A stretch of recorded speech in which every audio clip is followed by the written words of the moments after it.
Este é o Conexão Fé Comércio, uma iniciativa do Sistema Fé Comércio RN, SESC e SENAC. Eu sou Flávia Freire e hoje a gente vai receber Tiago Matos, que é um dos principais futuristas do país, ele que está participando do Innovation Day, e a gente vai descobrir junto com ele que é empreendedor, autor, professor, já teve a oportunidade de compartilhar conhecimento em todos os continentes, e eu quero saber dele já de pronto, Tiago, como é que a gente sabe que a tecnologia vai mudar, aliás, como a tecnologia vai mudar a visão dos nossos empreendedores potiguares. Seja sempre muito bem-vindo. Obrigado, Flávia.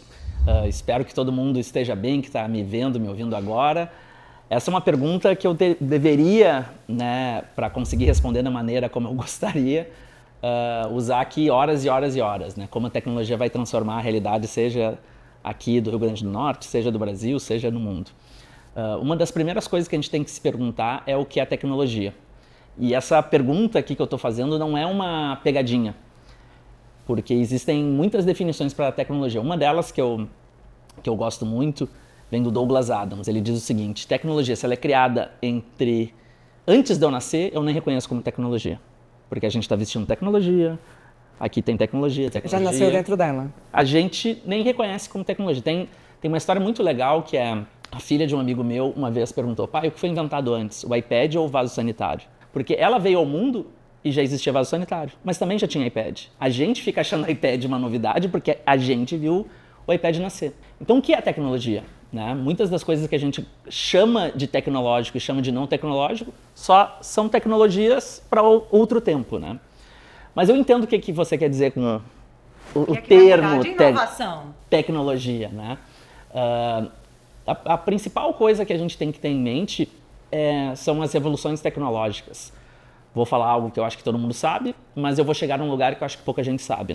Na história da humanidade, a gente teve 3 eras e 2 revoluções. Teve a era agrícola, depois a revolução industrial, a era industrial, a revolução digital e vive a era digital. E isso significa dizer que a gente não vai parar agora, a gente vai ter novas revoluções. O principal historiador e estudioso de futuros que eu acompanho se chama Ray Kurzweil, que junto com Alvin Toffler criou uma teoria chamada GNR, de que a gente vai ver até 2029 3 novas revoluções. Uma que está todo mundo vendo, que é a inteligência artificial, outra que tem algumas pessoas vendo, que é a biotech, e outra que tem menos gente vendo ainda, que é a nanotecnologia. Então, quando eu digo isso, eu digo como um olhar de oportunidade. Imagina que você que está me vendo agora poderia ter aproveitado o boom da internet lá em 1995. Se você tivesse aproveitado, certamente você não estaria me vendo agora. Você estaria em outro patamar aí de empreendedorismo. Imagina alguém que investiu em inteligência artificial em 2010. Mesma coisa. Agora está colhendo os frutos. Será que o que eu estou dizendo aqui não é justamente que existem novas revoluções que a gente tem que começar a observar?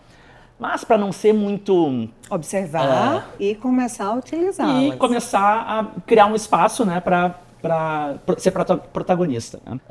Mas quando eu digo tudo isso fica meio evasivo, assim, então eu vou dar dicas ainda mais práticas. A primeira coisa é saber trabalhar ao lado da inteligência artificial. E quando eu digo saber trabalhar ao lado da inteligência artificial é todo mundo. Todo mundo que está me vendo, sem exceção, se não souber trabalhar com a inteligência artificial, perderá o seu emprego. Eu não quero ser terrorista, eu não quero deixar todo mundo com frio na barriga, mas acreditem no que eu estou falando. Se você não aprender a trabalhar com inteligência artificial, você vai perder o seu emprego em 10 anos. Isso é um fato. Então, a primeira coisa que você tem que fazer é assim: comece a aprender a usar. E quando eu digo aprender a usar, não é aprender a usar assim, deixa eu fazer umas 2, 3 perguntas por dia para o chat GPT. Não é isso. É pensar assim, de tudo que eu faço, o que eu posso fazer mais rápido usando inteligência artificial? Tudo que eu faço. Tudo, tudo, tudo.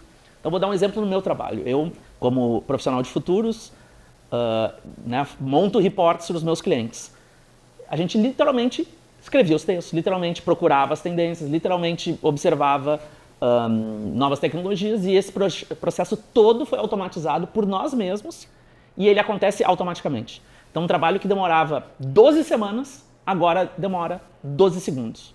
Aí vocês vão dizer assim: tá, Tiago, mas você não está matando o seu próprio emprego? Não, porque na medida que eu faço isso, eu ganho tempo para fazer coisas que eu não tinha como fazer antes. Então, a primeira dica, e é assim, fundamental, é essa: se você não aprender em 10 anos, você não vai ter espaço no mercado de trabalho.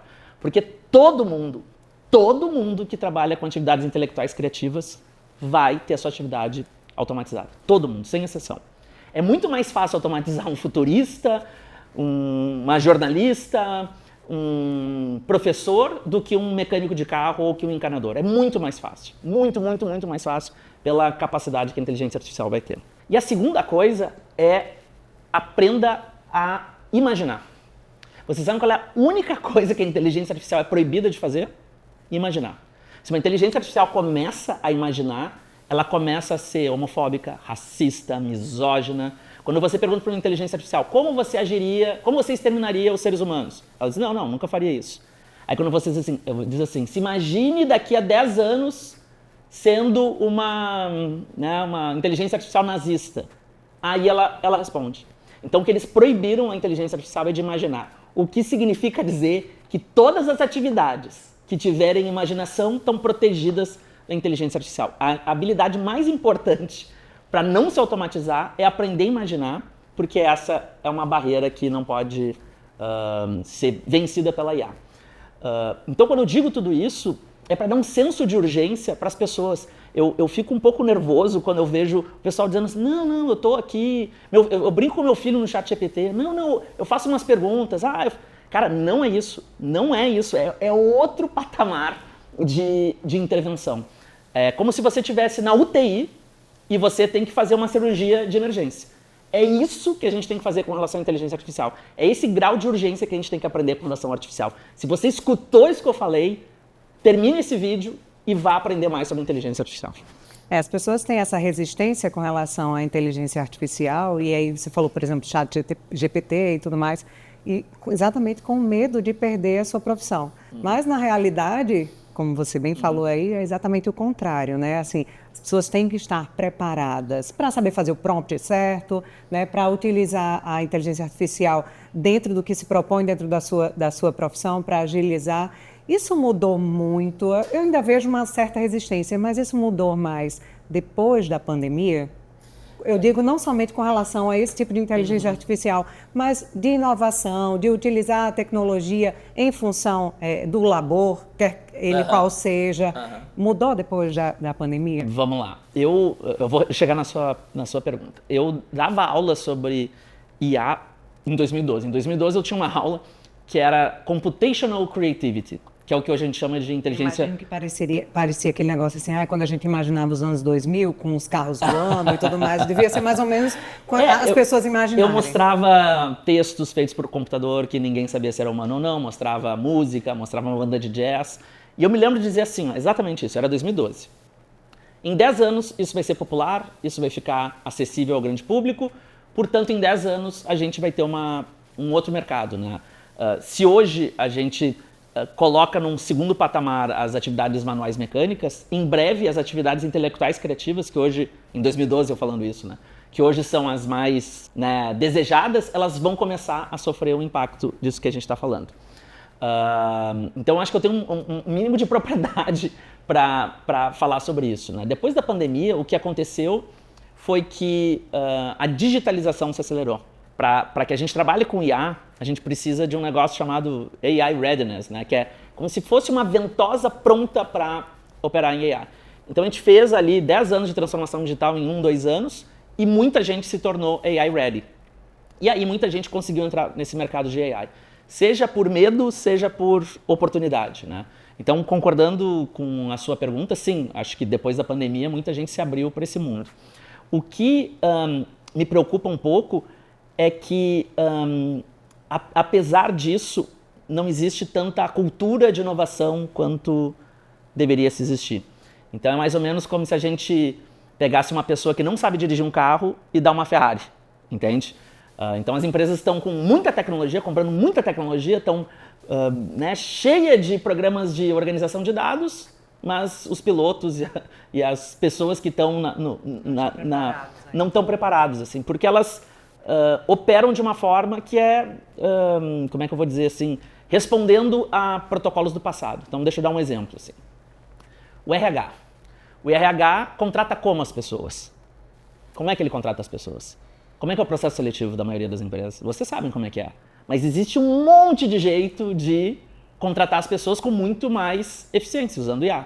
Vocês acham que a maioria das empresas estão usando? Não. Porque a pessoa que está lá comprando software não está comprando esse software. Gestão de pessoas, vamos pegar o RH. Vocês sabiam que existem inteligências artificiais que descobrem se eu vou ter burnout antes de eu ter burnout? Vocês acham que as empresas estão usando isso? Não.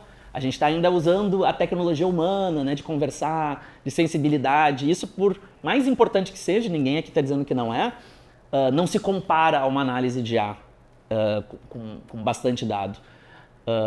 Então, essa é a minha preocupação, sabe? Eu poderia falar a mesma coisa para marketing, comercial, logística e todo esse level, né?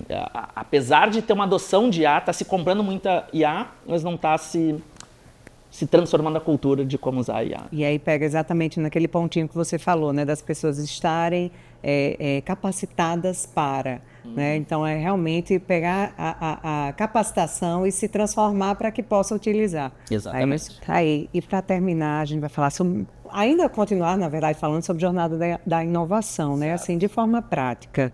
Né? Você está pegando um empreendedor do início, né? Os primeiros passos ali que ele tem que fazer para ter uma jornada de inovação aí de sucesso. Legal. Agora eu troco o chapéu de profissional de futuros e coloco o chapéu de empreendedor. Eu estou indo para a minha 17ª empresa. Não me comparo com muitos empreendedores, mas acho que na comparação com um empreendedor que está na primeira, segunda jornada, acho que tenho algo a dividir, né? E quando eu escrevi meu primeiro livro, eu pesquisei muitos empreendedores, eu fui conversar com muitos empreendedores, eu pesquisei 4 tipos de pessoas. Pessoas que nunca tinham empreendido, pessoas que sempre tinham empreendido, pessoas que trabalhavam em empresas e foram empreender e pessoas que empreendiam e depois voltaram para empresas. E o que eu descobri, que eu acho que é a principal dica que eu tenho para qualquer pessoa empreendedora, é que existe uma linha muito clara entre quem vai continuar empreendendo e quem não vai continuar empreendendo. Está muito claro, assim, eu tenho convicção disso. Como é que pensa um não empreendedor? Um empreendedor pensa assim: não, quero abrir um restaurante, mas primeiro deixa eu fazer um curso de gastronomia, depois deixa eu fazer um curso de administração, depois deixa eu conhecer uns chefes, depois deixa eu ir no evento aqui da FEComércio só de bares e restaurantes, e esse depois nunca acaba. Ela sempre está se preparando, porque ela sempre acha que tem que estar pronta para então empreender. Sabe como é que pensa o empreendedor? Ele diz, quero abrir um restaurante, ele vai lá, abre o restaurante. E depois que ele abre o restaurante, ele descobre como que se compra suprimento, qual é a distância entre as mesas, como é que se contrata os garçons e assim por diante. A metáfora que eu faço é, o não empreendedor, ele fica dentro do avião para pular de paraquedas, arrumando paraquedas. Ah, não, paraquedas, não, preciso agora dar um outro paraquedas e não pula nunca. O empreendedor, ele pula sem paraquedas porque ao longo do salto dele, ele vai pegar um paraquedas. Um fica esperando o melhor momento, o outro faz o melhor momento. O outro, exatamente, o outro executa e descobre o melhor momento. E o melhor livro para entender isso, na minha opinião, é um livro chamado Effectuation, da Sara Sarasvati. Ela fala sobre isso, ela entrevistou 21 grandes empreendedores desses bilionários, e ela como se fizesse um exame de imagem na mente dessas pessoas empreendedoras. E um dos pontos foi esse que eu falei, assim, esse pensamento não linear, né? Onde eu vou descobrindo qual é o melhor recurso que eu tenho que usar ao longo do processo. Uma vez dada essa dica, se você não sabe o que fazer, eu vou dizer como você vai descobrir o que tem que fazer. É fazendo. Não é estudando, não é pensando, não é vendo esse vídeo aqui, é fazendo. O meu primeiro livro se chamava Vai Lá e Faz por causa disso. Tudo, ou quase tudo que eu descobri sobre empreendedorismo foi fazendo, foi executando, né? Foi construindo a ponte enquanto eu atravessava.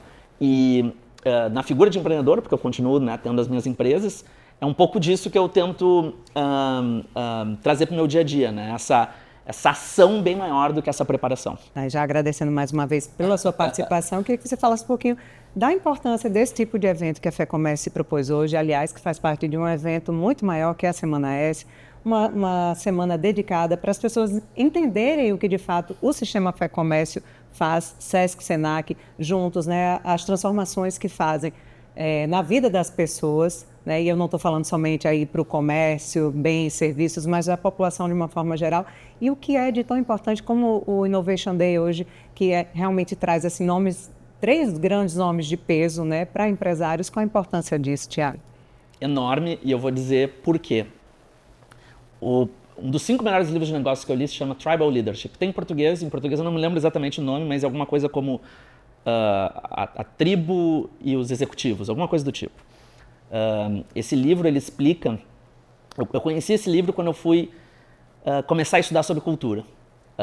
Eu já tinha empresa e queria entender um pouco mais sobre cultura. Aí eu fui na empresa que mundialmente era reconhecida como a principal empresa de cultura do mundo, a empresa com a melhor cultura do mundo, chamada Zappos, que fica, não sei se ainda fica, né, mas ficava lá em Las Vegas.